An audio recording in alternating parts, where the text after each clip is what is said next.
Bueno, Bueno, estamos entonces, vamos a dar inicio a esta conferencia que gentilmente Florencia Roulet aceptó eh, compartir con nosotros.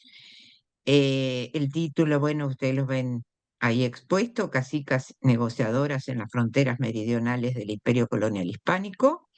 Y Florencia, brevemente, tiene un currículum muy rico, pero les cuento a quienes no la conocen.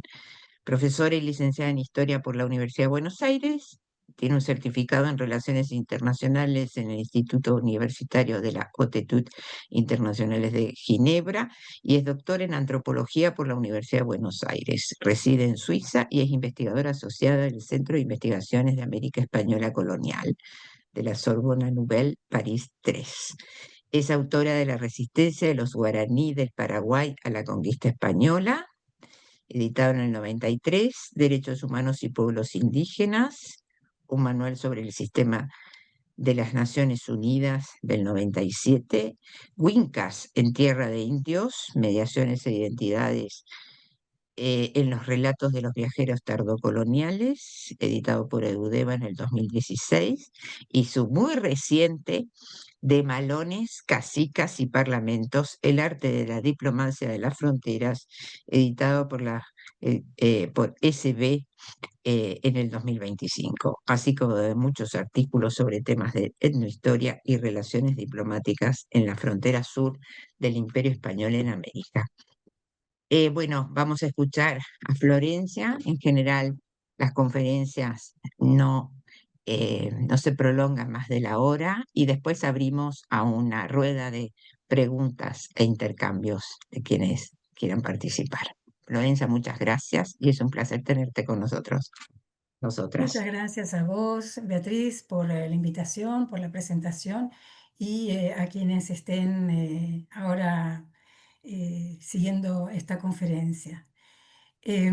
Como lo mencionaste al evocar mi currículum, yo nunca me dediqué específicamente a la historia de las mujeres, sino a la etnohistoria, desde que empecé mis investigaciones sobre los guaraníes en tiempos de la conquista.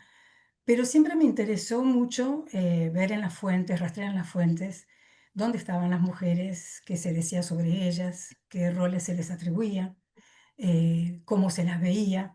Y siempre fui tomando nota en mis apuntes acerca de lo que encontraba.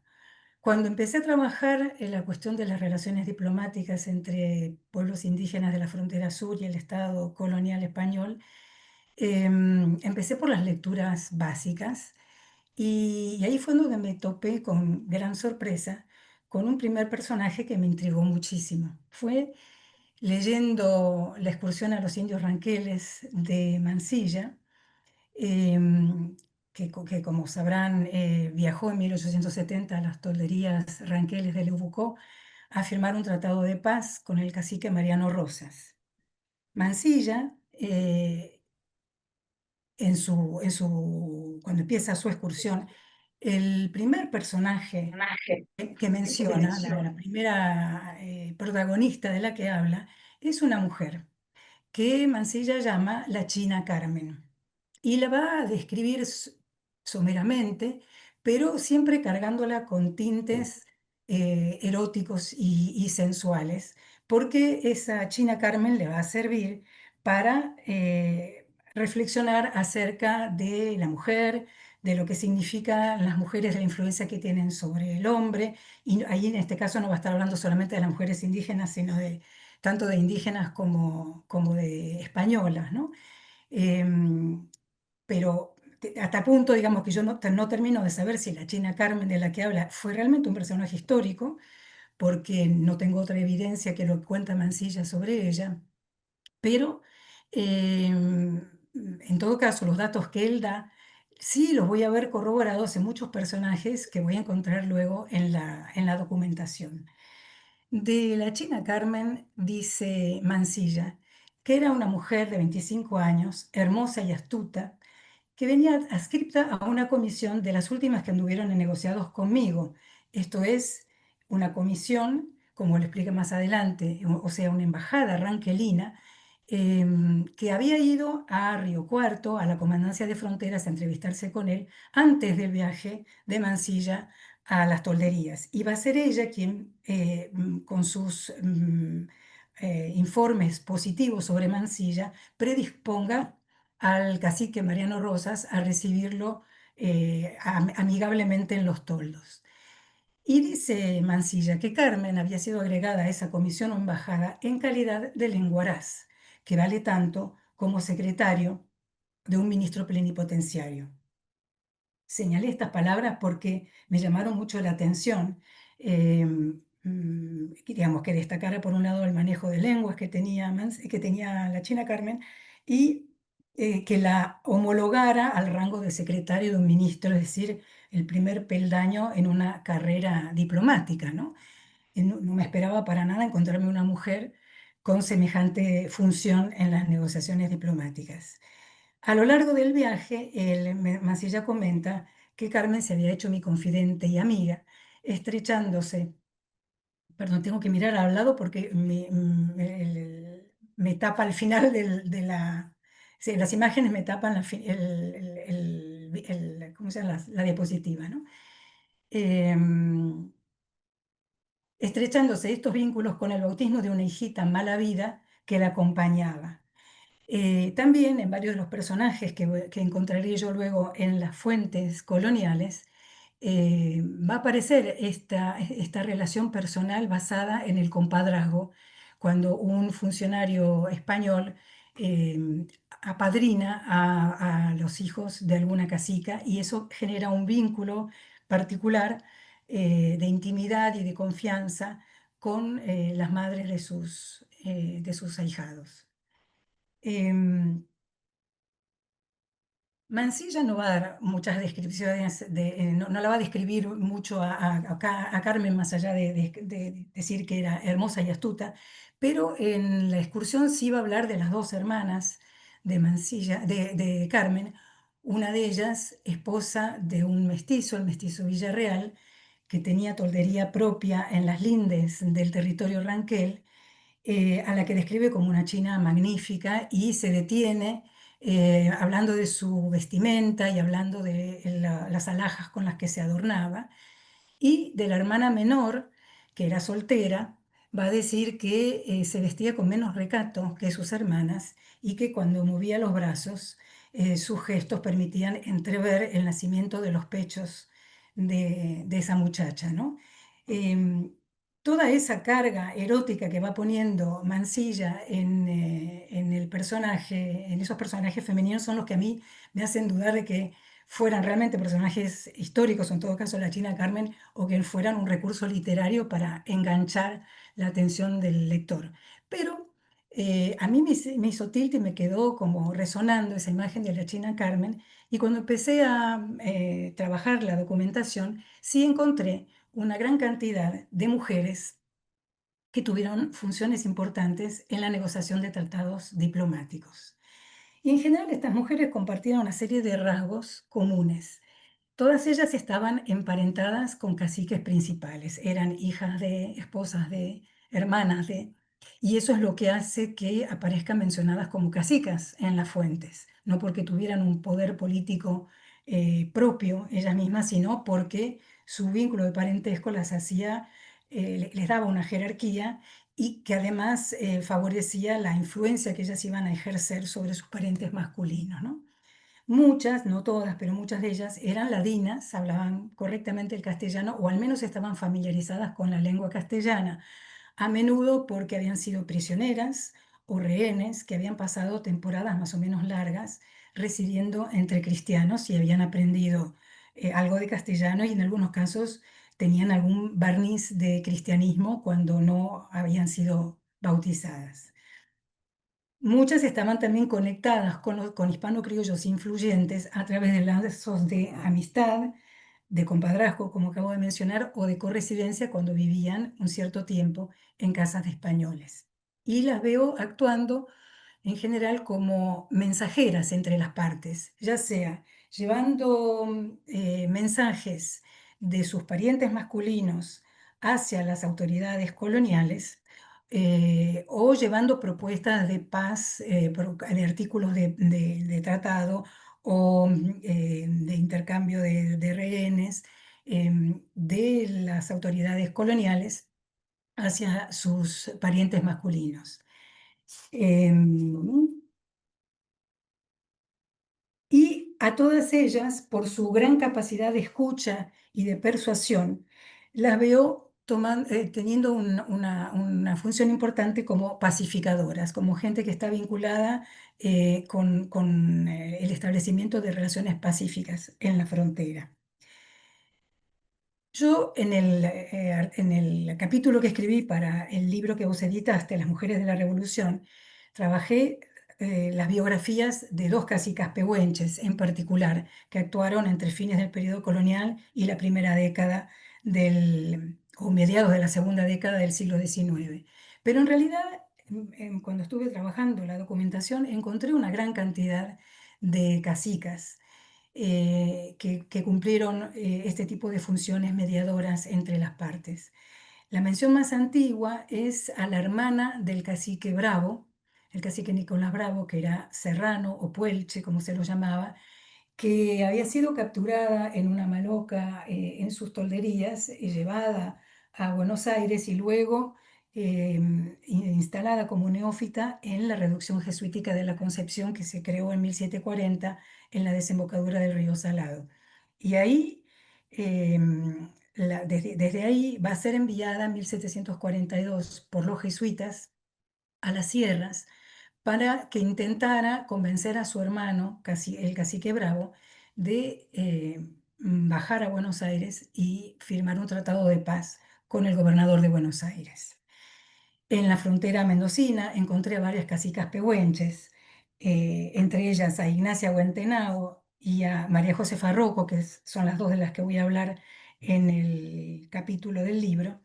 Ignacia Huentenao, que era hija del cacique Huentenao, y esposa de su segunda persona, que era el cacique Rocco, y madre de 3 hijas y de un varón, que fueron capturados con ella en 1780 en una expedición que condujo José Francisco de Amigorena hacia los toldos pehuenches del cerro, de la ladera del Cerro Campanario, donde había muy pocos hombres presentes en ese momento.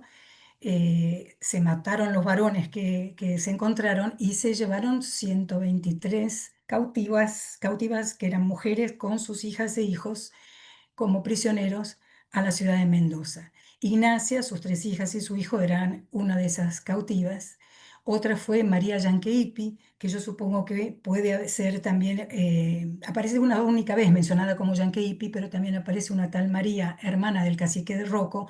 Imagino que podría ser la misma persona.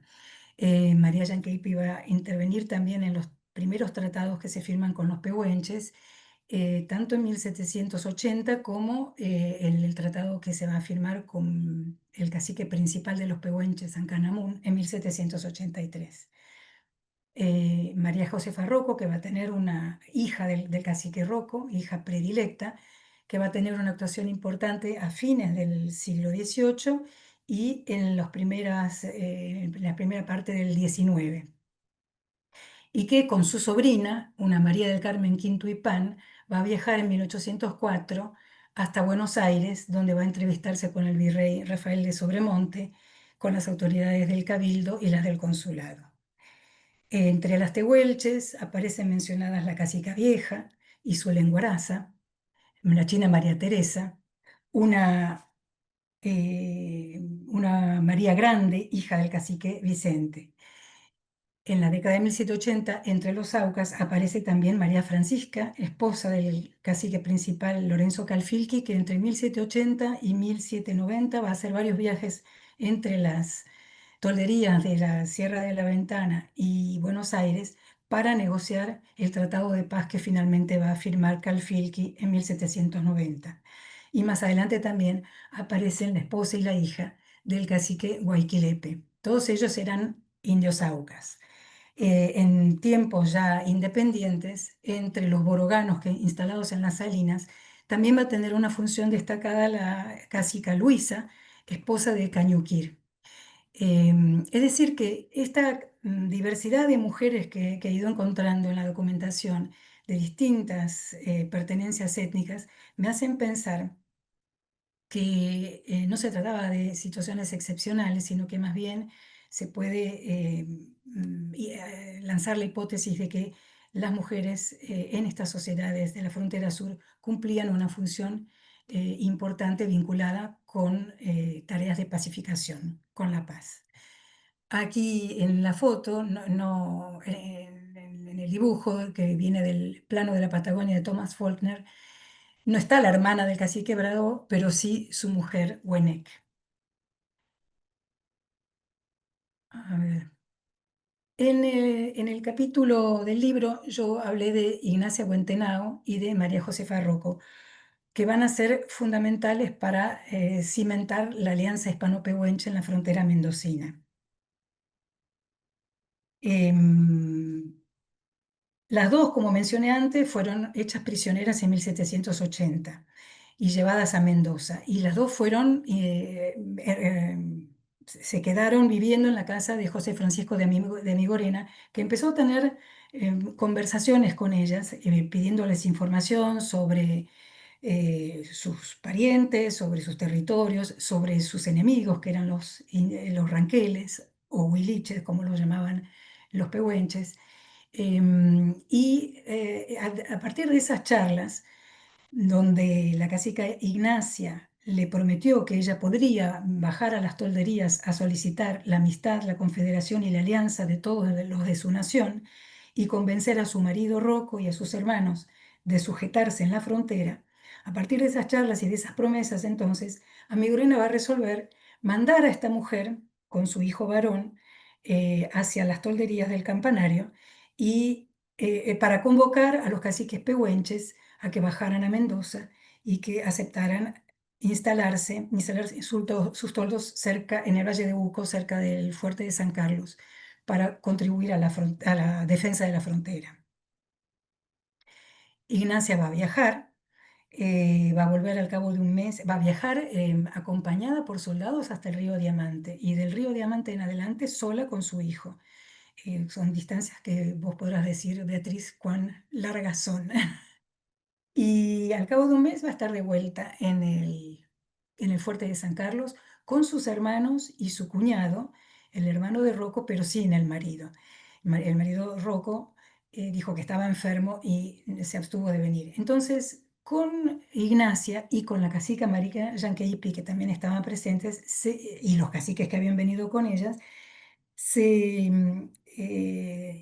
firmó el primer tratado preliminar de paz en el Ayuntamiento de Mendoza en diciembre de 1780. Pero como Rocco no estaba presente y él era el cacique principal, los capitulares le dijeron que tenía que volver al campanario y traerlo de nuevo. Y allá fue de nuevo Ignacia, esta vez ya con sus hermanos y con los demás caciques con quienes habían venido, y lo trajo efectivamente a su marido a Mendoza en abril de 1781, donde se firmó el segundo tratado, por el cual Rocco y sus cuñados aceptaron instalarse en el Valle de Uco a cambio de que les devolvieran a sus familiares, y se convirtieron en lo que después se empezó a conocer en Mendoza como los pehuenches fronterizos. Al cabo de un par de años, quien empezó a liderar a los pehuenches fronterizos fue uno de los hermanos de Ignacia, Piempán. Cuando muere Piempán súbitamente al cabo de un par de años, Rocco huye de la frontera y se vuelve hacia el campanario, pero enseguida la vuelve a mandar a Ignacia hacia Mendoza para pedir perdón en su nombre y preguntarle a Migorena, decirle a Migorena que está dispuesto a ponerse donde él le indique. A Migorena lo va a disculpar y le va a decir que se puede quedar en el campanario. Entre tanto, otro de los hermanos pasa a ser cacique principal de los fronterizos y vamos a encontrarnos a Ignacia yendo y viniendo entre las tolderías pehuenches del Campanario, Mendoza y Santiago de Chile, donde, por ejemplo, alguna vez va a viajar con su marido y se van a entrevistar ambos con el capitán general de Chile, en la ciudad de Santiago, y luego Ignacia va a volver al campanario y a Mendoza y le va a informar a Migorena acerca de lo que habló con el capitán general de Chile. Otras veces va a venir pidiendo auxilio militar para combatir a los enemigos huiliches de los pehuenches que estaban en el Neuquén, y va también a acercarse para informar dónde estaban ubicadas las tolderías en cada momento. Es decir, que lejos de encontrarnos con una mujer indígena que permanece encerrada en los toldos, dedicándose a cargar agua, leña, cocinar, a criar hijos y tejer ponchos, encontramos a una mujer que hace política, que participa en el espacio público y que recorre distancias increíbles para transmitir mensajes de su marido o de las autoridades mendocinas hacia sus parientes pehuenches. Ignacia desaparece de la documentación en 1787, así que me imagino que para entonces habrá fallecido, pero habiendo tenido un rol importantísimo en esos primeros tratados que permitieron la alianza hispano-pehuenche.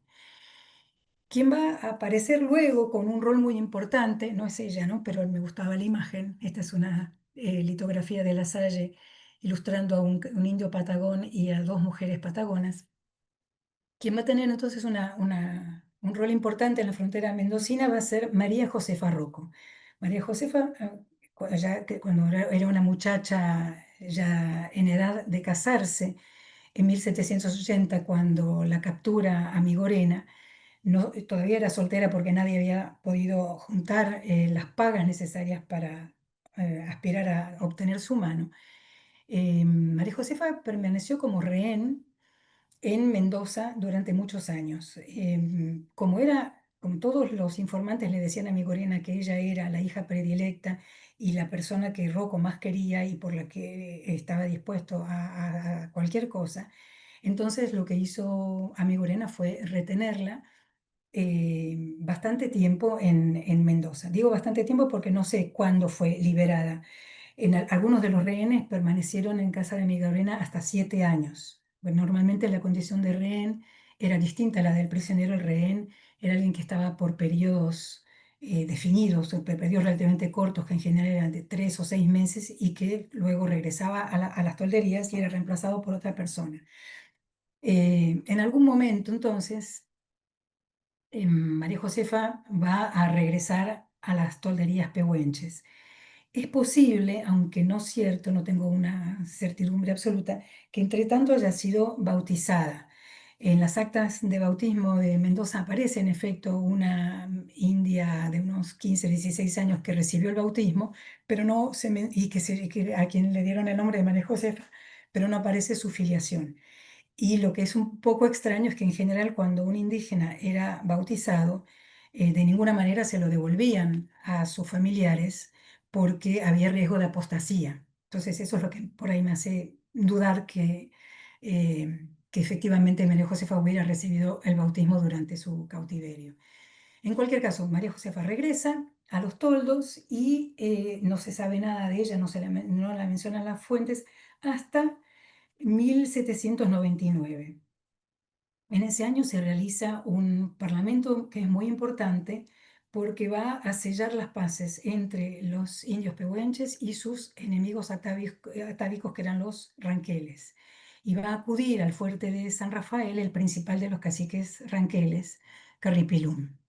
Y también iban a ir desde sus tolderías todos los caciques pehuenches. Pero en el camino, mientras estaban viajando hacia San Carlos, dos caciques principales, Antepán y Roco, que eran hermanos entre sí, desisten y tienen que volver atrás por cuestiones de salud. Y ambos van a nombrar como su representante en el Parlamento a María Josefa, lo cual llama bastante la atención porque, por ejemplo, en ese parlamento participaba también Carepán, que era el hijo de Antepán, y participaba Pañichiné, que era el hijo de Rocco, ambos hijos varones, y los dos le van a dar en cambio la representación a María Josefa. Y en el acta del tratado de 1799 aparece María Josefa participando por sí y por su anciano padre, y en nombre de su anciano padre, el cacique Rocco. Esto No sé, las actas no dicen de qué manera intervino María Josefa en esas negociaciones, en ese parlamento, pero el solo hecho de que esté mencionada y que lleve en sí esa doble representatividad es sumamente llamativo.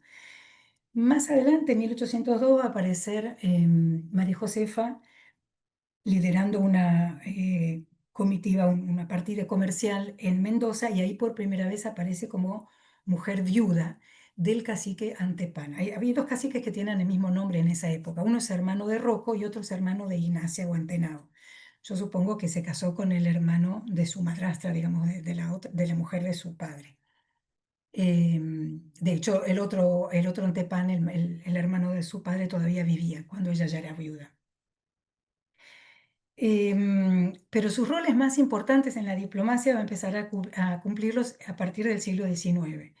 En particular en 1804, cuando pasa por las tolderías pehuenches, un aventurero chileno, don Santiago de Cerro y Zamudio, que tenía el proyecto de abrir un camino apto para carretas entre la ciudad chilena de Talca y la ciudad de Buenos Aires, pasando más al sur que el paso de Uspallata que vinculaba a Mendoza con Santiago, pero por pasos de gran altura. Entonces, cuando él pasa por los toldos pehuenches, va a gestionar una comitiva pehuenche que lo acompañe hasta Buenos Aires. Para ese entonces ya habían muerto los dos hermanos, digamos, tanto Antepán como Rocco. Y había quedado liderando la toldería Pañichiné, que era el hermano de María Josefa. Iba a ser Pañichiné quien arme esa comitiva, nombrando a su hermana María Josefa, a su primo Carepán, a una sobrina de María Josefa, María del Carmen Quinto y Pan, y a un cacique pehuenche del lado occidental de la cordillera Niculante. Estos dos caciques y dos cacicas van a secundar a Santiago de Cerro y Zamudio hasta Buenos Aires. Y en Buenos Aires se van a entrevistar con el virrey Sobremonte, al quien van a ir a ver en el fuerte, donde tenía su residencia, van a ir al consulado y hablar con los miembros del consulado y van a ir también al cabildo. Eh, Sobremonte los va a retener un cierto tiempo en Buenos Aires porque él quería convocar un gran parlamento con todos los caciques del sur de Buenos Aires para discutir con ellos la posibilidad de un avance de la frontera, pero en las tolderías empiezan a correr rumores de que los españoles quieren quitarles las tierras y el parlamento no se va a realizar. Pero lo que va a suceder es que la comitiva pehuenche va a demorarse mucho más de lo que estaba previsto, y en Mendoza sus parientes se empiezan a inquietar, todos empiezan a pensar que les ha pasado algo, van a reclamar a las autoridades mendocinas cómo es que no regresan María Josefa y no los demás caciques y cacicas. Por fin, cuando lleguen todos de vuelta a las tolderías, se va a realizar un parlamento para negociar el corrimiento de la frontera del Valle de Uco, desde el fuerte de San Carlos hasta la confluencia de los ríos Diamante y Atuel.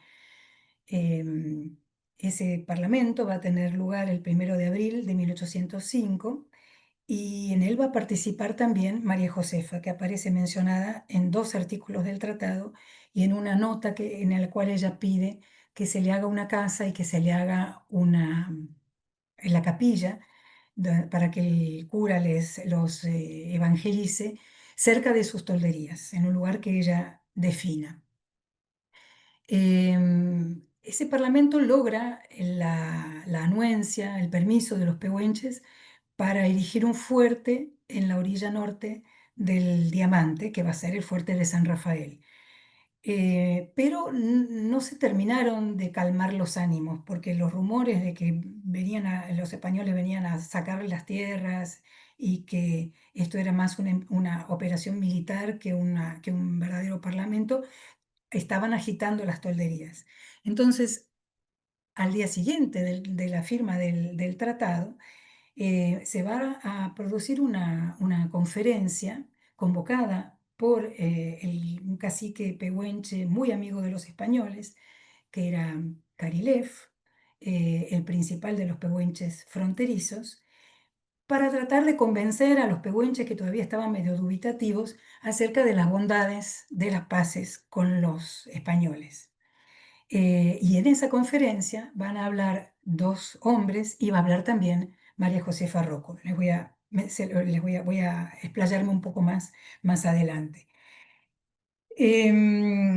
Años más tarde, ya producida la revolución, María Josefa Rocco va a asistir a la proclama del gobierno revolucionario en 1812, cuando los pehuenches y los puelches de la frontera van a ser convocados para oír cuáles son los objetivos y las metas de los revolucionarios y sobre todo para invitarlos a prestar sus brazos y sus lanzas en la lucha contra los realistas. La segunda persona mencionada en el acta de lectura de esa proclama, después del cacique principal de los pehuenches, es María Josefa. De nuevo, es bastante inusual encontrarse con una mujer que ocupe un lugar tan preponderante. Y por último, al año siguiente va a aparecer nuevamente María Josefa viajando desde sus tolderías cerca del fuerte de San Rafael hasta San Carlos para pedir clemencia y piedad eh, para algunos soldados del fuerte de San Rafael que habían sido movilizados para luchar contra los realistas y que habían desertado. Y entonces se había corrido la voz en las tolderías de que si los encontraban, los iban a fusilar. Ahí el cacique principal de los pehuenches, María Josefa, y otros caciques que viven en las inmediaciones del fuerte de San Rafael, se van a desplazar hasta San Carlos para implorar piedad por por sus hermanos desgaritados, y van a pedir que les perdonen la vida y que los vuelvan a mandar a San Rafael para proteger a las mujeres y a las hijas de esos soldados que habían quedado totalmente desprotegidas con la partida de estos hombres. La última mención que encontré de María Josefa en 1815 es cuando, en un contexto en el que San Martín está preparando el ejército para cruzar los Andes, Chile ha sido recuperada por los realistas y los revolucionarios habían pedido a los pehuenches que vigilaran los pasos cordilleranos y que impidieran el paso de Chile hacia Mendoza de cualquier individuo realista. Y entonces, en principio lo van haciendo, pero hay un episodio medio confuso en el cual algunos indios de la toldería de Panichine, que era el hermano de María Josefa, eh, se confunden o se hacen los confundidos y detienen a algunos chilenos que están cruzando hacia Mendoza, pero que resultaron no ser realistas, sino ser patriotas. Y los detienen, les roban la ropa, las cabalgaduras, las armas, y eso causa furor en Mendoza y clamores de que hay que castigarlos duramente. Entonces se manda una primera gestión diplomática de la que participa María Josefa para reconvenir a su hermano y decirle que esto no tiene que volver a suceder. Esto sucede en 1815 y después yo no he encontrado más referencias sobre María Josefa, que ya debía ser para entonces una mujer entrada en años para los cánones de la época. Hoy yo diría una piba, pero no sé. Bueno. Estas son las dos casicas cuya biografía traté de reconstruir para el libro de Beatriz. Y cuando uno ve la cantidad de información que hay sobre ellas dos y cuando uno ve que además no fueron las únicas, cabe preguntarse cómo es que no se habla de las mujeres o no se ha hablado suficientemente de estas mujeres que cumplen funciones tan importantes.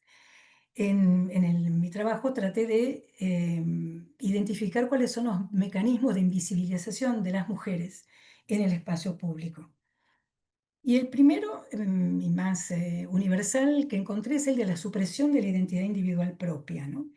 De ninguna de estas mujeres conocemos el nombre. Algunas, como hermana de Bravo, solamente es mencionada como la hermana de Bravo, no sabemos cómo se llamaba, no tenemos ninguna otra información personal. En algunos casos, como los de Ignacia y María Josefa, se les atribuye un nombre cristiano y se les da como apellido el nombre de sus padres.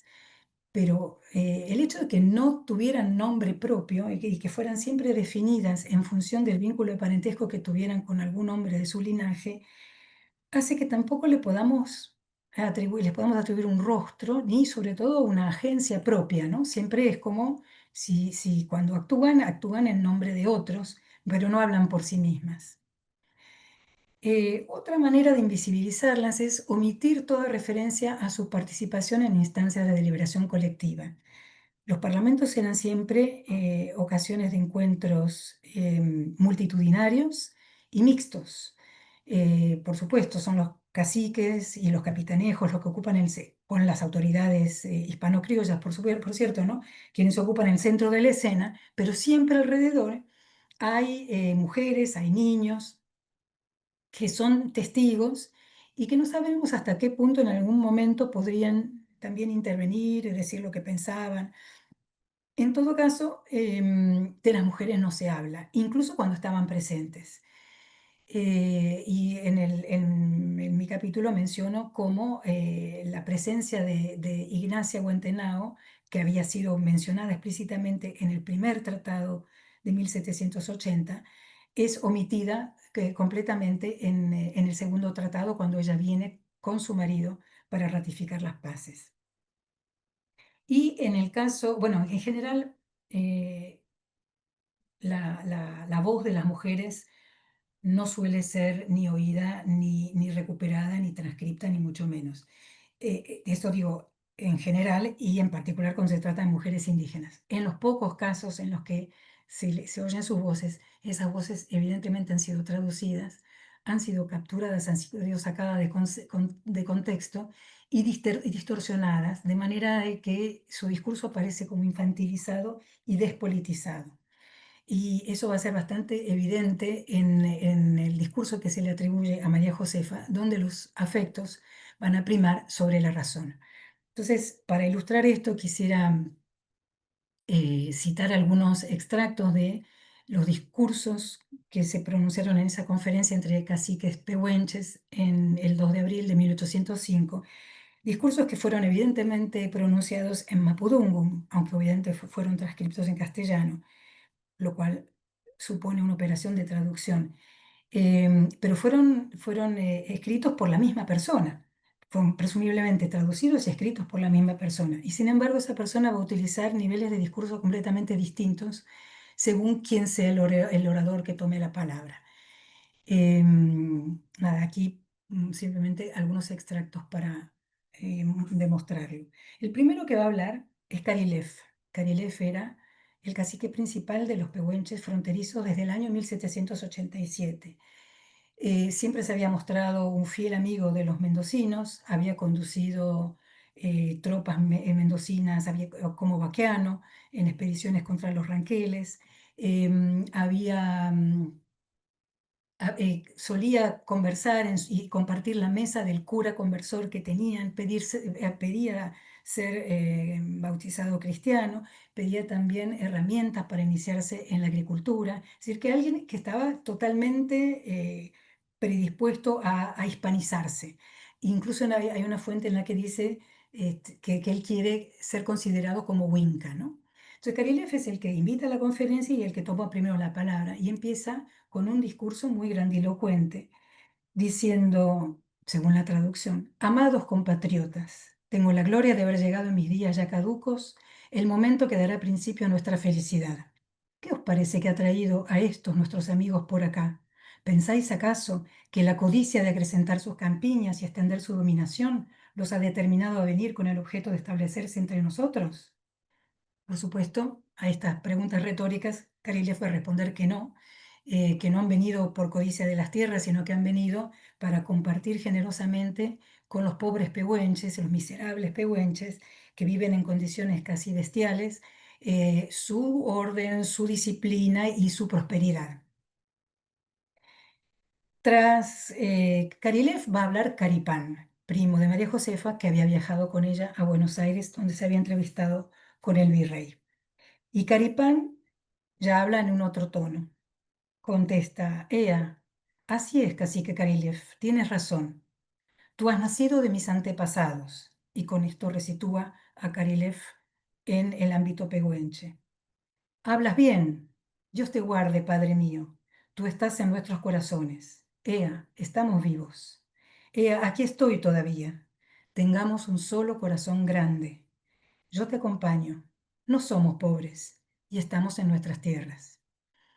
El discurso sigue y Caripán lo que va a decir básicamente es que sí, que estuvo en Buenos Aires, que vio al virrey, que vio cómo era el fuerte, una casa muy sólida, que estaba protegida por soldados que tenían talcas, armas de fuego, y que todo bien con los españoles, pero que antes de que entregarse ciegamente, había que observar cómo eran tratados, cómo eran considerados y si cumplían sus palabras. Y tras estos dos oradores va a hablar María Josefa. Y sus palabras, comparadas con lo que hablaron recién, parecen balbuceos, titubeantes, ¿no?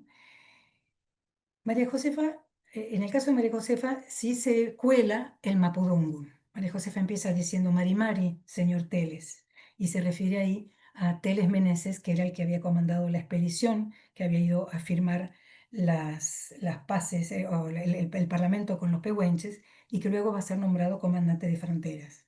Florencia, Sí. discúlpame que te moleste. ¿Podés poner la diapositiva con la voz de Ay, sí, Josefa? sí, Porque sí, claro que sí. yo Ahí digo, está. porque tiene suspenso y Perfecto. dije, seguramente está. Ahí está. Gracias. Marimari Patiru. Patiru es el término con el que se designaba en Mapudungun a los sacerdotes, a los padres. Y en este caso se refería específicamente a Fray Francisco Inalican. Inalicán, que era el Mm. sacerdote mapuche que actuaba como intérprete en esa ocasión y que luego va a ser nombrado cura conversor de los pehuenches y va a permanecer en la frontera mendocina hasta su muerte en 1823. Marimari Winca, y ahí también es interesante, porque la conferencia teóricamente es entre pehuenches y los Wincas están atrás como observadores, y sin embargo acá María Josefa los interpela directamente, se dirige a ellos. Hablai bien, Carilev, Dios te guíe. Yo fui desde mi tierra a ver al señor virrey. Es muy bueno. Su mujer también es muy buena. Sus hijitos, muy buenos. Sus consejos. Me dice que el rey grande es muy bueno, que mucho nos quiere a toda la tierra. He de avisar. Dios te guíe, Carilev. Dios te guíe, Caripán. Una sola palabra. Eh, es todo lo que hay como discurso de María Josefa. Parece muy pobre a primera vista y sin embargo es un discurso que se contrapone y complementa totalmente lo que han dicho los dos anteriores. Ella no va a hablar de la alianza, pero sí va a bregar por ella, hablando de la bondad del virrey y su familia y hablando del rey grande que los quiere mucho a los pehuenches. Va a poner los afectos en primer lugar, no va a hacer un análisis racional de la conveniencia o no, sino que va a hablar con el corazón. Gracias a su testimonio, vamos a poder ver que, a diferencia de Caripán, que describía el fuerte, describía las armas de los soldados, esa casa tan grande que lo habrá impresionado, porque nunca habrá visto una cosa parecida antes, ella va a mirar para adentro, va a mirar a lo que pasaba dentro del fuerte, que era la residencia del virrey y de su familia, y nos va a contar que en esa conversación con los caciques y cacicas pehuenches no solo estuvo el virrey, sino que estuvo su mujer y estuvieron sus hijitos. Y lo va a mostrar a Sobremonte actuando como padre bondadoso y como padre que da consejos y como padre generoso, porque también en esa ocasión los pehuenches recibieron una cantidad de regalos importantes. Así que finalmente esas distintas ópticas son complementarias y van a contribuir a que, supongo yo, ¿no? Que los pehuenches hayan aceptado la negociación que había tenido lugar el día anterior. No sé qué cara habrá tenido María Josefa, pero me encanta imaginarla parecida a esta mujer tan digna sobre su caballo.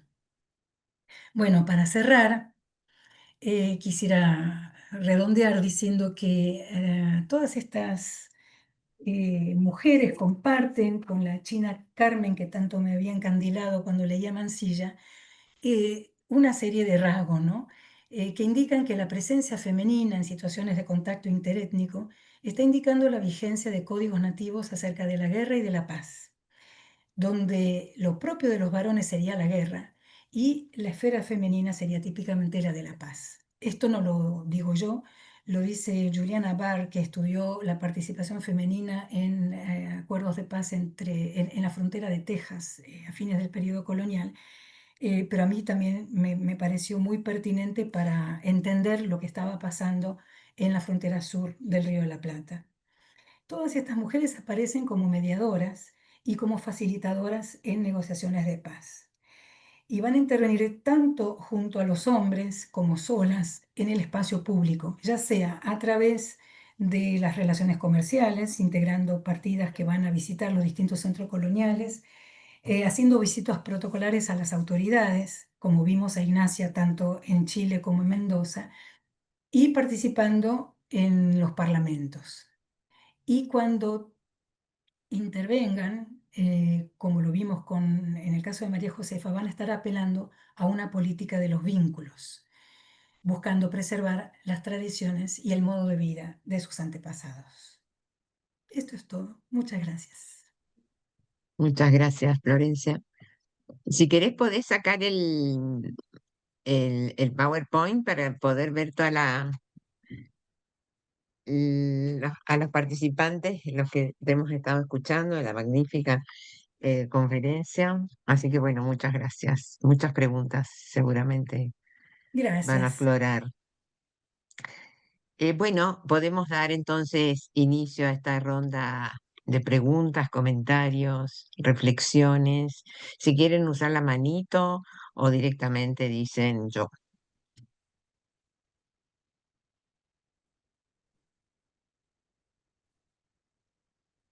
O sea, apabullado. Bueno, no. Bueno, sí, sí, para romper el hielo, entonces voy a eh, arranco yo. Eh, bueno, hay varias cuestiones, ¿no? Pero hay una que me quedó resonando, em, y a lo mejor si podéis, un ampliar, ¿no? Una pequeña ampliación con este tema del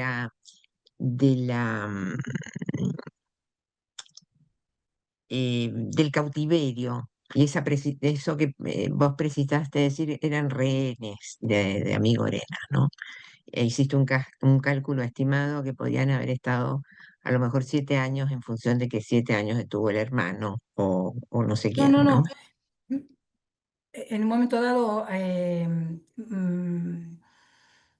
Amigorena va a recibir a dos cacicas pehuenches y a un chiquito. De esas cacicas pehuenches dice que eran hijas de Rocco, con la Ujú, confianza de haber estado 7 años en rehenes en mi casa. claro. Bueno, a raíz de eso, ¿no? Digamos, son muchos años diríamos, de permanencia en un hogar que no eran los toldos, ¿no? Y también vinculándolo con este pedido que ella hace después de ese tratado que se firma a principios del siglo XIX, de que la instalación de una capilla cerca de los toldos, ¿no? Entonces, este mundo indígena que convive con el hispano criollo, no que son dos mundos que se relacionan nada más, ¿no? Sino que hay una cuestión que está dada por la coacción y qué sé yo, pero que hay, diríamos, un mestizaje ahí de por medio, aunque no sea biológico, te diría, pero que es cultural, ¿no? Entonces, si eso me parece que es muy importante, no solamente, diríamos, por las características culturales, en función de esa combinación entre ancestros y estos nuevos componentes culturales, como es la religión católica, ¿no? Si ella pide una capilla, no es, digamos, es en función de esa, entre comillas, aceptación, o por lo menos de una creencia que la ven que pueden dialogar, no que es una contra la otra, ¿no? Eso por una parte. Y lo otro, diríamos, ese juego de asimilaciones, integraciones y etcétera, etcétera, me hizo pensar en el tema de la adhesión a la causa patriota. Porque sabemos que hay otras parcialidades indígenas del sur, sobre todo chileno, ¿no es cierto?, que no, digamos que no aceptaron la causa patriota, sino que justamente se arrolaron con el mundo realista. Entonces, bueno, si has podido incursionar en eso, si te parece que es un tema importante a tener en cuenta, qué sé yo, no sé, me hizo pensar en eso, ¿no? Bueno, para empezar, con respecto a la cuestión de los múltiples mestizajes culturales. Ujú, eh, En el caso de María Josefa pidiendo la capilla, cuando María Josefa y los demás caciques pehuenches van a Buenos Aires, la idea inicial, lo que se les había propuesto para invitarlos a formar esa comitiva era que ir hasta Buenos Aires para decirle al virrey su anuencia para que pase un camino por sus tierras. En ningún momento se habló de capilla, ni de evangelización, ni nada por el ujú. estilo.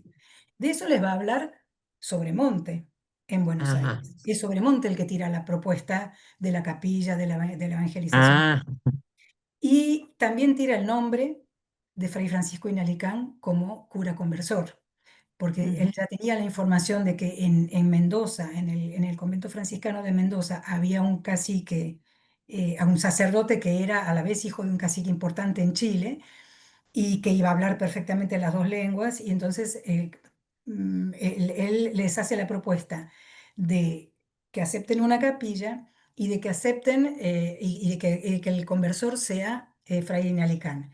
Y lo interesante en ese tratado es que María Josefa, van a ser solamente tres los caciques que digan, nosotros aceptamos la capilla y la conversión. Van a ser Carilef, que ya lo venía pidiendo de hace rato, el principal de los caciques fronterizos, María Josefa y Carepán, el que había ido con ella a Buenos Aires y que le había prometido a Sobremonte que se iba a convertir. Pero explícitamente en el tratado, estos mismos caciques que dicen, nosotros sí lo aceptamos, pero a nuestros compatriotas no los apuren demasiado. Ellos ajá. cuando vean las ventajas que les traiga, eventualmente cada uno irá viendo si se quiere convertir. O sea, ellos mismos dicen, esto vale para nosotros, pero no hay que hacerlo extensivo a todo el mundo, o en todo caso no hay que obligar a nadie y no hay que apurarlos. Y de hecho, Carepán, cuando va al año siguiente a la frontera para decir, bueno, vine acá para que me bautizaran, y le dicen, sí, pero tenés que dejar alguna de tus mujeres y tenés que quedarte con una sola, se manda a mudar y no lo ven más. Así que era hasta ahí, ¿no? La otra cosa que también uno siempre pone el énfasis en cómo se aculturan los indios de alguna manera, ¿no? Cómo ellos toman cosas Ujú, del mundo hispano-criollo y se ve bastante menos la culturación inversa, es decir, como por ejemplo un tipo como Amigorena o más adelante alguien como San Martín va a tener que aceptar costumbres que le parecen raras y quizás hasta chocantes, como que los tiene que abrazar a ellos y a ellas, que tiene que regalarles el sombrero, o sea, tienen que plegarse a una serie de modos de hacer política y sobre todo de negociar paces indígenas, sobre todo la pauta de la generosidad va a ser una cosa que van a ir aprendiendo en el camino. Y para mí es también un modo como de aculturación inversa, ¿no? De cómo los ujú, propios funcionarios se tienen que ir adaptando a esa realidad de discutir con un otro que es tan distinto y tiene otras pautas.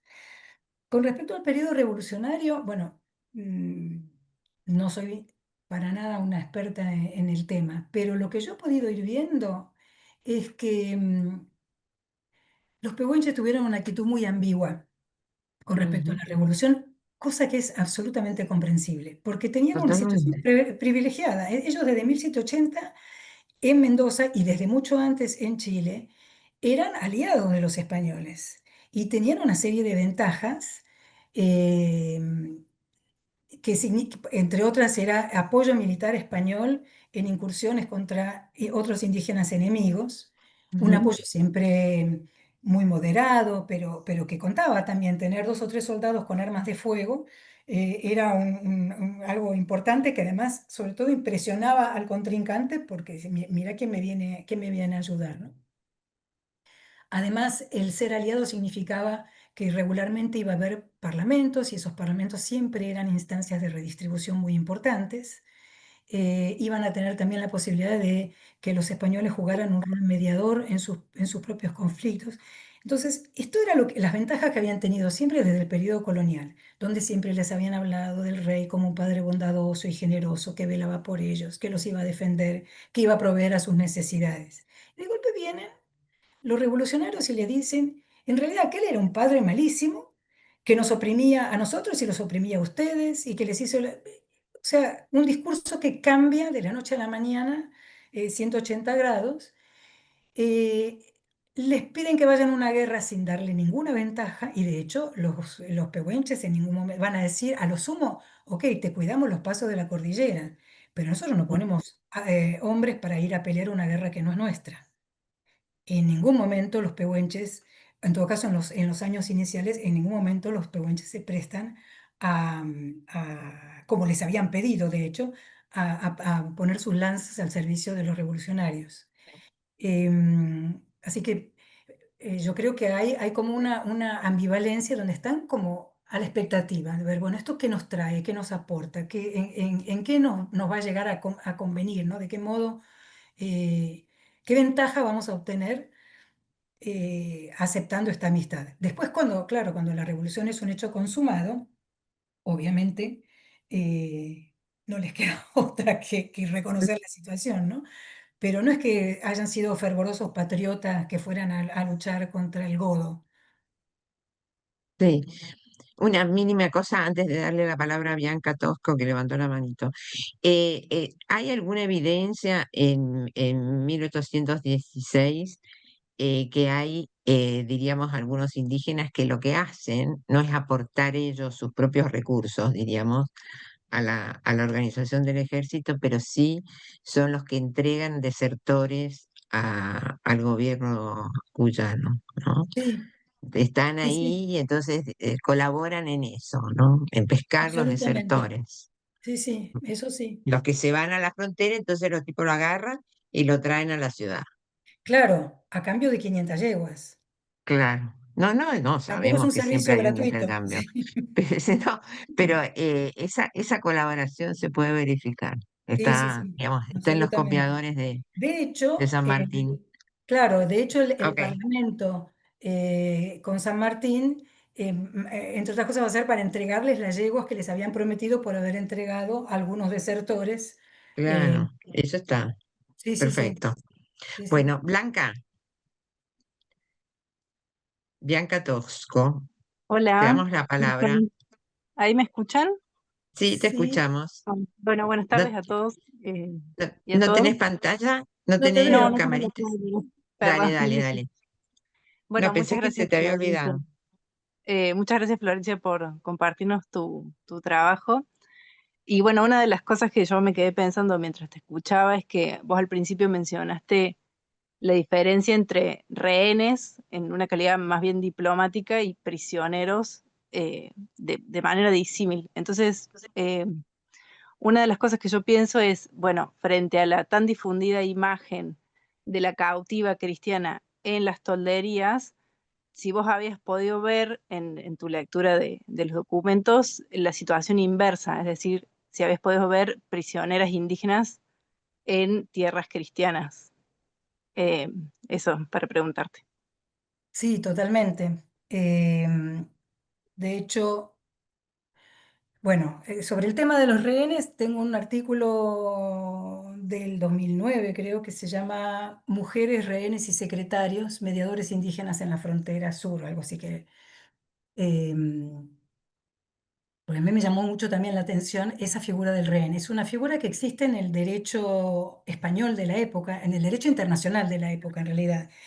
Digamos, buscar rehenes de ambas partes cuando se trata de potencias europeas, ¿no? Como garantía para el cumplimiento de los tratados. En general, siempre en el caso de los tratados de paz con los indígenas, y también en los casos europeos, se suele buscar figuras masculinas, porque siempre se considera que un hombre es más importante que una mujer, entonces que un jefe dé a su hijo, a su sobrino, como rehén, para garantizar el cumplimiento de las paces. Y esa figura del rehén va a estar presente en muchos de como exigencia española, en muchos de los tratados que se van a firmar con los indígenas de la frontera sur.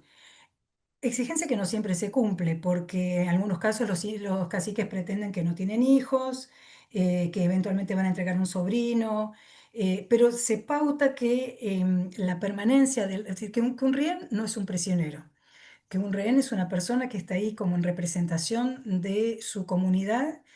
A un rehén no se le puede hacer daño, no se lo puede obligar a trabajar y se lo tiene que reemplazar al cabo de cierto tiempo.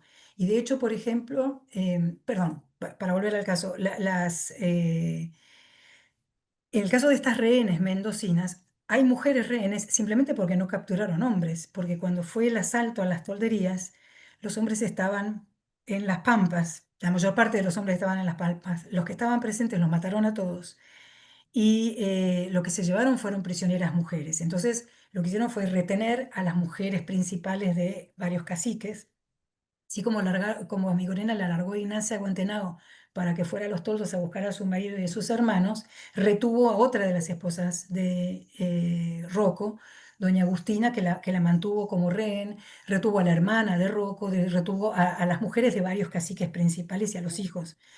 Em, pero esa condición de rehén era una condición temporaria.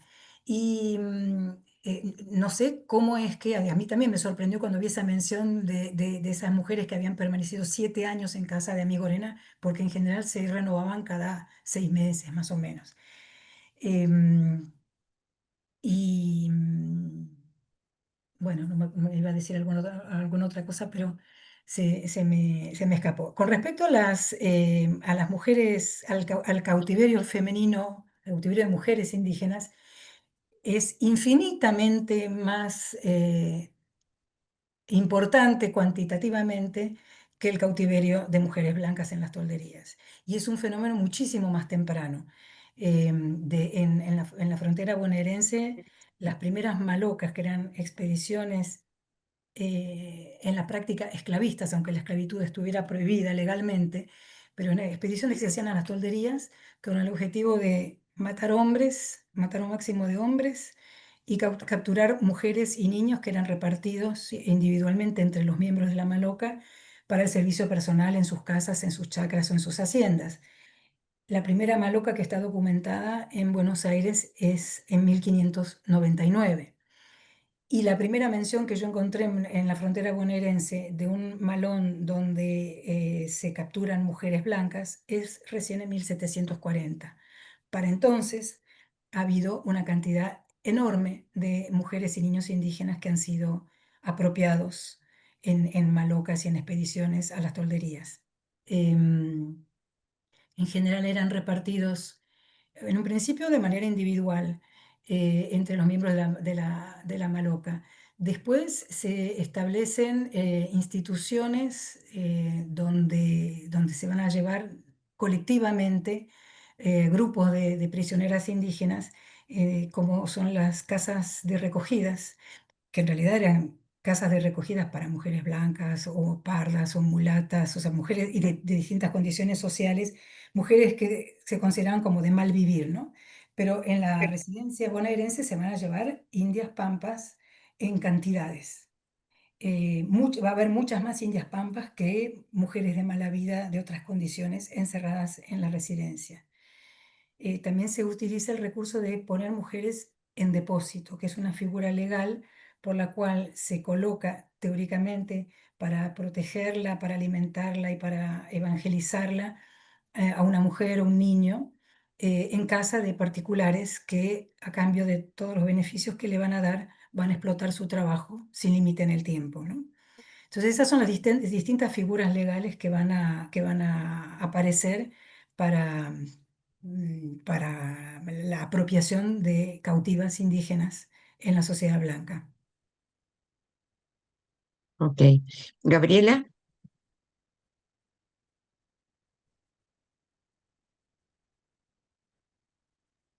Sí, perdón. Florencia, hermosa la presentación, muchísimas gracias.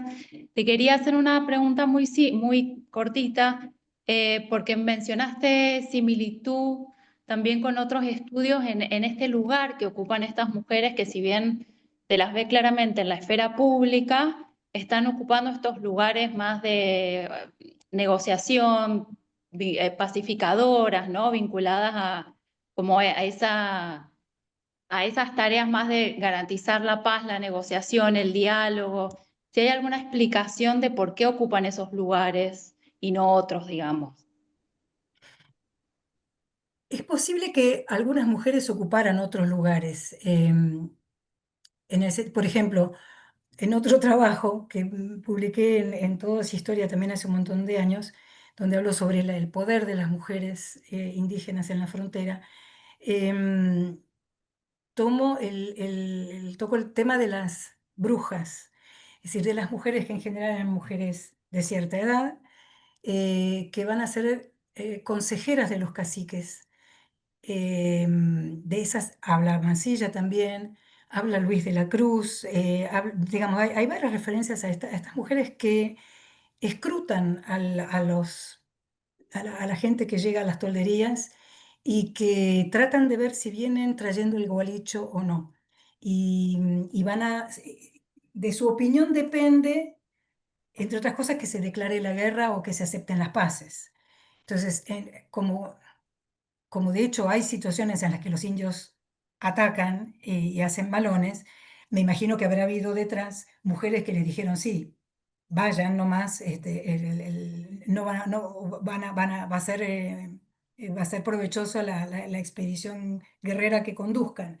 Digo, me imagino, pero porque de ese tipo de intervenciones no hay ninguna fuente que te la cuente, ¿no? Pero sí tenemos testimonios que dicen, están estas mujeres ahí estudiando, el que lo describe muy bien es Mansilla, cómo antes de que los expedicionarios puedan apearse del caballo, están las brujas alrededor mirando desde los toldos y consultando entre ellas y después le van a aconsejar al cacique qué es lo que puede hacer o no. Pero bueno, esas aparecen muy tangencialmente en las fuentes. Las que yo encontré, las encontré, bueno, porque estudio las relaciones diplomáticas y las encontré siempre en situaciones de diplomacia. Pero sí, lo que me parece es que en todas las circunstancias en las que intervienen mujeres, ya sean en la diplomacia como en el comercio, el hecho de que haya una mujer en el grupo indígena que se acerca a un centro colonial o que está potreando significa que están en son de paz. Sí, hay algunas fuentes que mencionan la participación de las chinas en los malones, pero en general no están nunca adelante. Si hay un malón, por ahí están las familias detrás que van a venir a recuperar el ganado robado o el botín después del malón. Pero cuando una partida indígena se acerca a un centro colonial, se acerca a la frontera y hay mujeres adentro, la presencia misma de una mujer es un signo de paz y es leído como tal por los españoles. Cuando los hombres van a hacer la guerra, uno va a encontrarse con hombres que vienen armados con lanzas, en general además con pinturas de guerra, y son grupos de hombres solos. Cuando vienen con mujeres, quiere decir que sus intenciones son pacíficas. Y en eso a mí me resultó como una iluminación el libro de Juliana Barr que se llama Peace Came in the Form of a Woman. La paz vino en la forma de una mujer. Y nada, creo que lo que ella ve para la frontera de Texas se parece notoriamente a lo que yo encontré en las fuentes sobre la frontera sur. De nada. Muy bien. Pues no sé si hay alguna otra pregunta, comentario. No veo ninguna manito. Clara, vos que apareciste de vuelta en la pantalla. O no, aparezco y desaparezco porque me da un poco de vergüenza y aparezco porque me gusta que se vean las caras cuando yo doy una charla, nada más. Pero nada, simplemente agradecerle a Florencia porque la verdad que es súper interesante y apasionante. Aprovecho para presentarme mínimamente que yo vivo cerca del Fuerte San Rafael del Diamante y colaboro con el museo de sitio que está enfrente del museo. Y bueno, yo soy arqueóloga en realidad y cuando me mudé acá sabía muy poquito de la historia de San Rafael, entonces voy aprendiendo a la medida que voy gestionando Ay, cuestiones bueno, en el museo. Mira qué ponele a esta interesante. mujer en el guión del museo. No, no, bueno, es que justamente eso podía comentar, si estamos comentando, es que en realidad María Josefa Rocco tiene un papel bastante protagónico en el museo. Desde que yo colaboro en el museo, desde que vine acá, en realidad hay un grupo de vecinos que fueron los que gestionaron la apertura de este museo y ella está con un rol bastante protagónico. Así que bueno, Bueno, nada, yo sumarle ahora a todas las otras, porque no es la única. Mira, el exactamente, esquema que sí, dio Florencia, para no dejar que es una excepción, sino que es una Claro. que forma parte de una lógica de larga tal data. cual. Tal Claro. cual, sí, bueno, en realidad, bueno, el discurso museológico, digamos, de este museo viene de larga data y yo de a poco no puedo Bueno, meterme está en bien, si poesía. es información, no es nada Sí, prescriptivo lo que nosotros estamos diciendo. hemos sumado mucha información también con colaboración de María José Ots y otras colegas arqueólogas de Mendoza, historiadoras, así que Ujú. bueno, por supuesto que siempre hay mucho camino por recorrer, así que bueno, Y más que sí, nada agradecida. los Bueno, qué museos, lindo. La claro. próxima vez que Bueno, vaya a muy lindo. Mendoza, te iré a visitar. No conozco San Por Rafael favor, todavía. será un placer, sí. Ujú. Buenísimo. Ah, acá hay otra pregunta, María José Ots. Enciendo esto. Hola Florencia, un gusto Majo. siempre escucharte y leerte. Y hemos usado todos tus textos para el guión del museo, de la renovación que se hizo del Museo del Fuerte de San Rafael. Nos vinieron muy bien todos tus trabajos y yo aprovecho que nos vemos así personalmente para hacerte una pregunta no directamente relacionada con esta presentación, pero sí con algunas cuestiones interrogantes que tenemos desde la arqueología con respecto a algunos temas que yo creo que por ahí vos nos podés dar una mano, que tienen que ver con las dificultades que tanto desde la historia, pero sobre todo desde la arqueología tenemos para reconocer las agencias de distintos grupos dentro de las sociedades indígenas eh, y quizá desde la información documental que vos tenés, por ahí nos puedes dar un poco de ayuda, porque lo que yo te quería preguntar era si era posible identificar a partir de algunos atributos, en el caso de las mujeres o de otros miembros de las sociedades indígenas de la frontera, eh, el uso de objetos socialmente valorados, que en el caso de los sitios funerarios indígenas aparecen. Yo sé que vos conocés los antecedentes de los estudios arqueológicos de la frontera y se han interpretado los ajuares funerarios o el uso de ciertos adornos corporales siempre asociados con figuras de cierta jerarquía social. Entonces mi pregunta es si a vos te parece que esa interpretación es acertada o si más bien tiene que ver con prácticas y rituales que están bastante generalizados dentro de los grupos indígenas o si en efecto son atributos que solamente tendrían los caciques, las cacicas y los miembros de las familias eh, de los caciques. Mm, basta pregunta. Mira, la verdad, Lo podemos pensar en otro momento también. sí, no, me quedo pensando, porque hay muy pocas referencias en la documentación escrita acerca de los ritos funerarios. Lo que hay, por ejemplo, en la frontera mendocina, y yo creo que vos misma me transcribiste esos documentos hace años, es la menciona al ritual de la bebida, ¿no? Cuando muere el cacique Pichintún, que era hermano de Ancanamun, hermano y sucesor, va a haber una comitiva indígena que va a Mendoza a pedir que manden cargas de vino para honrar como se debe al cacique. Y al cacique, el cuerpo del cacique lo envuelven en unos cueros para llevarlo, para enterrarlo, no sé en dónde. Pero no hay ninguna descripción acerca de cómo es la ceremonia del enterratorio ni de qué se entierra junto con el cuerpo del cacique. Si hay ese tema del vino, que después los pehuenches van a volver a pedir, por ejemplo, cuando muera Rocco, y los pehuenches van a acudir, van a decir que como se había hecho con Pichintún, era tradición em, que los mendocinos dieran vino en ocasión de la muerte. Y en realidad es una tradición inventada, como esas que describe Hobsbawm, ¿no? O sea, es una tradición que tenía muy pocos años, pero que la van a invocar como un antecedente que justifique el pedido de vino. Pero no he visto más que eso. Ahora, lo que sí te digo es que si llego a encontrar, te mando un mail y te, y te aviso. Te lo vamos a agradecer mucho. Sí, no, será un gusto. Gracias, Y le- no sé si hay alguna más. muy linda tu presentación. Gracias. Un lindo ver. Gracias. Sí, lo mismo digo, un gustazo.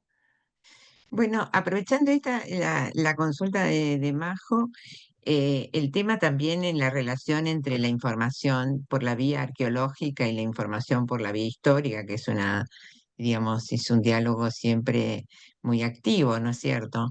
En realidad, diríamos, la reconstrucción arqueológica es mucho más difícil en estas cuestiones, por lo tanto, las inferencias, me imagino, yo no soy arqueóloga, ¿no?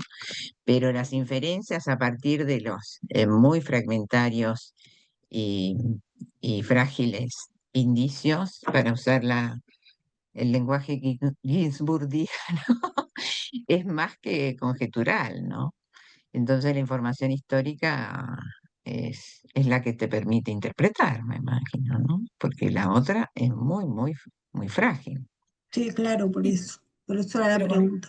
claro, Seguro. pero con respecto a tu pregunta concreta, cuando se habla de la muerte, se habla de la muerte de un cacique. Nunca vi que se hablara de cómo se entierra a un indio del común. Sí que se mueren un montón en distintas circunstancias, pero nadie te dice después qué pasa con el cuerpo, de qué manera lo van a enterrar, ¿no? Pero, de nuevo, si me llega a aparecer alguna, así, rememorando, no tengo más ejemplo que ese que daba de Pichintún, pero si veo algo te diré. Y también creo que, por ejemplo, me quedaba pensando cómo lo habrán enterrado, si lo enterraron a, a Currilipi, que era el primo de Encarnamun en Neuquén, que fue asesinado por los ranqueles y aparentemente le arrancaron el corazón. Y digamos, hay testimonios de que como había sido un cacique traidor para los demás, hubo un ensañamiento particular con el cuerpo y con la familia de Currilipi y con su cuerpo, ¿no? Con prácticas que a los pehuenches les resultaban muy chocantes. Pero después si lo enterraron, o sea, si algún arqueólogo puede llegar a identificar los restos de alguna manera, no tengo ni idea. No sé si se lo habrán enterrado. Además, como liquidaron, en ese asalto liquidaron a toda la toldería de Currilipi, tampoco sé si quedó alguien como para enterrarlo, ¿no? O si habrán quedado los cuerpos ahí. Y de hecho, también estoy pensando en Luis de la Cruz, que cuenta un diálogo con algún cacique pehuenche de su escolta, que le cuentan las guerras pasadas que habían tenido y cómo habían quedado los cuerpos devorados por las bestias porque no las habían enterrado. Pero Ujú. esto, claro, no era una circunstancia normal, era una circunstancia de conflicto, de conflicto bélico muy fuerte y Claro, porque las prácticas funerarias en guerra, ah, de esas Cambian. comunidades, porque de otras, las guerras de independencia, en los libros de las guerras de independencia hay mucha descripción. Por ejemplo, Barros Arana describe muchísimo eh, las prácticas del sur chileno, por ejemplo, ¿no? Cuando se enfrentaban con los indios. Y cuáles eran las prácticas de muerte, si vos querés, el mayor castigo. Y bueno, y una de las cuestiones tenía que ver el tipo de guerra que se hacía, ¿no? ¿Pero habla también de entierros o solamente de cómo se Por mata? eso, Mm, por eso digo que hay que buscar, digamos que hay descripciones de qué hacen con los muertos. mm, Que- Y hay algunos muertos que tienen funerales dentro de los sectores diría, bueno, los patriotas, pero también describen las prácticas que desarrollan las parcialidades indígenas del sur chileno y eso lo describe. Hay bastante descripción en Barros Arana. mm, Y también, ¿sabes qué? Es otra fuente muy buena, que es el libro de Vicuña Maquena de la Guerra Muerte. mm. Ahí hay mucho también. Hay buenas descripciones de prácticas vigentes, ¿no? De la guerra. Sí. Y con respecto a algunas de esas prácticas, nada que ver quizás, en el libro de Norma Sosa sobre mujeres indígenas, habla también de María Josefa Rocco y le atribuye la autoría de 2 ponchos con los que habría sido envuelto el cadáver de José Francisco de Amigorena cuando murió, ¿no? Como que lo habrían, que el Ujú. sudario en el que se lo envolvió habrían sido 2 ponchos tejidos por María Josefa. A mí eso me Ah, había fascinado pero y parece literario eso. es literario, no fue así. Lo que pasó Claro. es que cuando murió Amigorena, fue María Josefa a Mendoza a reclamar que le devolvieran 2 ponchos que había dejado para que él los vendiera. Y Ah, entonces se los trajo de vuelta.